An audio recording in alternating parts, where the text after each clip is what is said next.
Hi, and welcome to another episode of Hot Takes with me, the Silver Fox. And with everything else that's going on, we have to remember that the business of government is going on. And the particular business we're going to be looking at here is, again, it's the hate crime bill.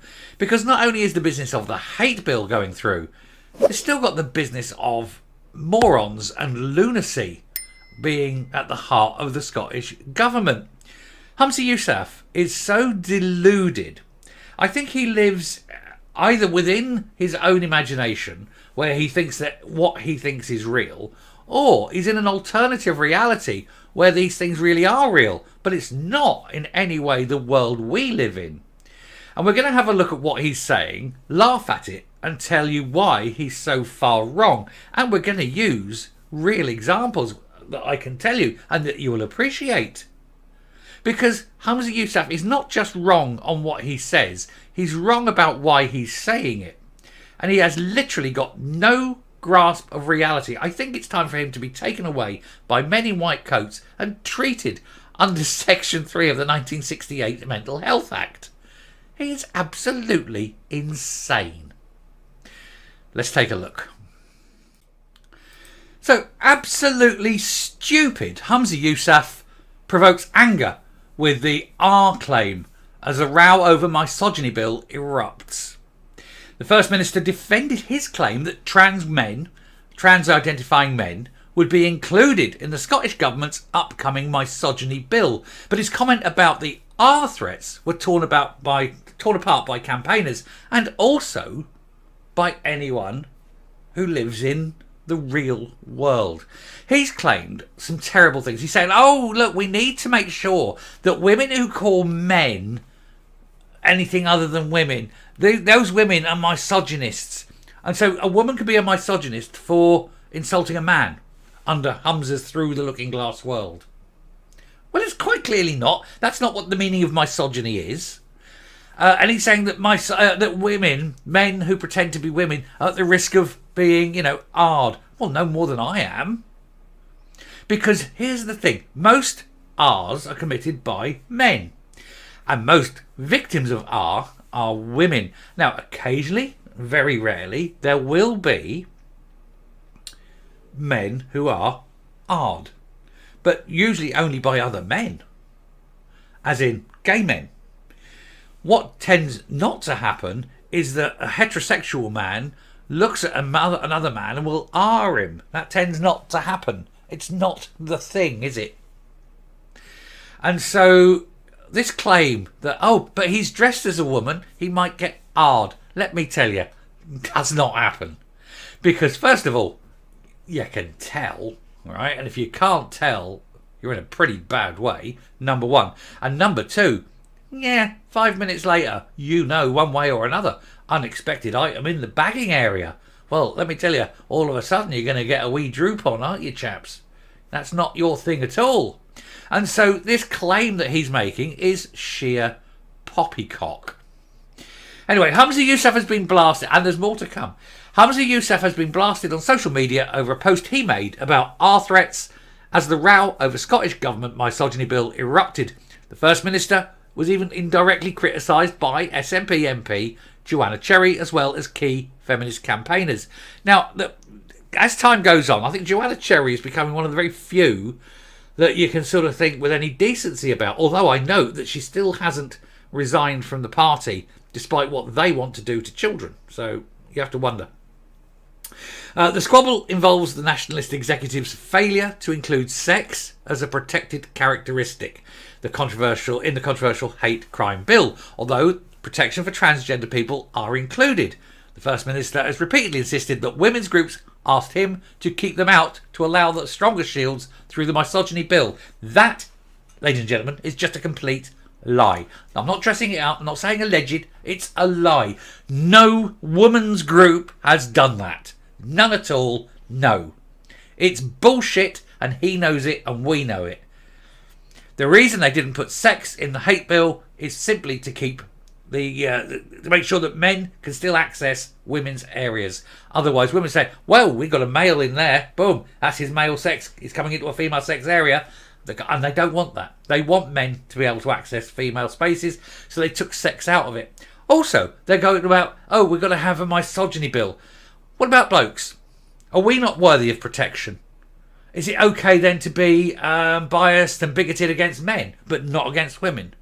That seems sexist in some strange way. Perhaps sex ought to be recognised in law as a characteristic. Of course, it is under the 2010 Equality Act, so it's all bullshit anyway, because the 2010 Act counts in Scotland as well, so you're okay. But it's the principle of the thing. Anyway, the squabble involves the Nationalist executive failure to include this thing. Anyway, designed by Baroness Helena Kennedy, this legislation is yet to be laid at Holyrood. This is the misogyny bill.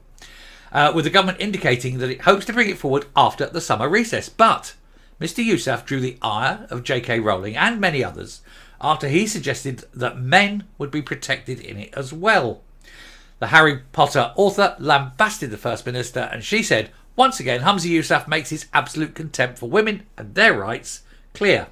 I've covered that in a previous video. Now, one of the things he's saying, and this is the claim he's making, this is the one I'm going to debunk, and I'm not going to go through all of this, right, but we're just getting the background on it. One of the claims he makes is, oh yes, but look, men who identify as women are sometimes subjected to you know. And as I've said, no, they're not. Incredibly rarely. But here's the really weird thing. How many women are in prison for R-ing a man? None. How many men are in prison for R-ing a man? 2, I think, currently. How many men are in prison for R-ing a woman? Let me tell you, many. So we know which way the crime goes generally, don't we? It's men taking on women. We accept that. That's the fact of nature. How many trans prisoners are guilty of sex crimes? In the gen pop of men's prisons, generally it's about 6%. About 6% of all male prisoners are in for sexually related crimes. Now, the government's own figures say that trans prisoners represent 60% of their crimes are sex-related crimes. A trans is 10 times more likely. Oh no, it's the old figures. No, the new ones, it's 72. So it's 12 times more likely. Sorry, current government figures. They've updated it. 12 times more likely to commit a sex crime than any normal Gen Pop prisoner. Being trans, 12 times more likely. 12 times. And so, if you're going to protect anyone from anyone, it isn't protecting trans men from other men. It's protecting women from trans men. It's protecting other people from trans men. Trans men are the problem. These men who pretend to be women are predominantly the problem. And we've seen it time and time again. And that is why there's so many problems in Scotland with identifying trans prisoners. Oh yes, but he became a lady after he was arrested. Needs to go to a female jail now. Yes, but he was arrested for beating and R-ing a woman. Yes, but he's very sorry and now he identifies as a woman. He understands. Okay, then let's just lock him up with some vulnerable women then. And of course, then there's the big outrage. And it doesn't happen. Because they're men.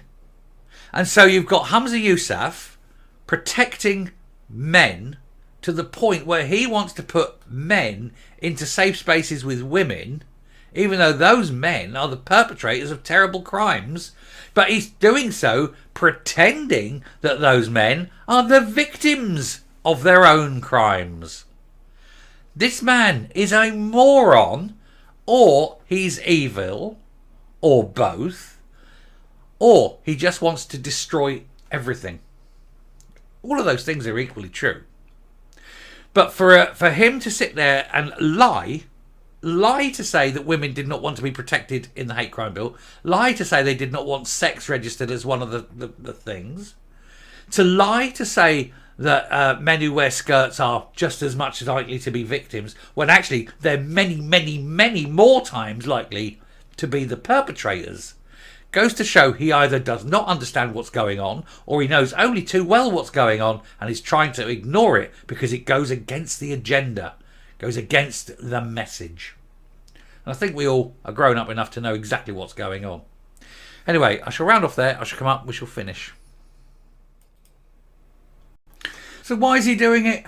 If he knows, he must know. He absolutely must know. So why is he doing it?